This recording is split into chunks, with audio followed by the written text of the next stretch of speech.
দোলের দিন স্কিনটা একটু খারাপ হয়ে যাওয়ায় সেরম অর্থে আর রং টং খেলিনি, সেটাই কম্পেনসেট করার জন্য গেছিলাম বাড়ির পাশের একটা চাইনিজ জয়েন্টে, আমাদের লেক টাউনেই, একটু খেতে।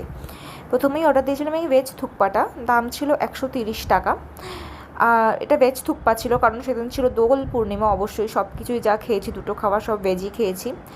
এটার ওপরে দেওয়া ছিল অনেক broccoli, spring onion, baby corn, carrots, আরও যেগুলো সিজনাল সবজি হয় সব দেওয়া ছিল, এবং 130 টাকায় এত বড় একটা বোল দিয়েছিল।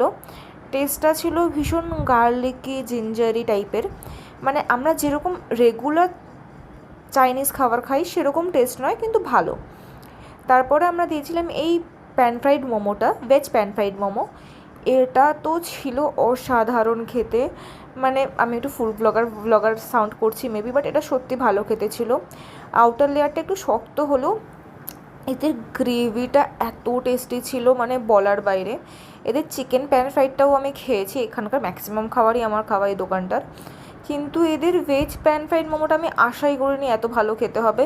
আমি যে কোনো দিন এদের চিকেনের জায়গায় ভেজ প্যান ফ্রাইড মোমোটা প্রেফার করবো, এত ভালো ছিল। যাই হোক, এর আমাদের দুজনের টোটাল খরচা হয়েছিল 200 টাকা, এবং এটা আমাদের ডিনারের মতো খাওয়া দাওয়া ছিল, আমাদের বাড়িতে এসে ডিনার না খেলেও চলবে। Bye bye.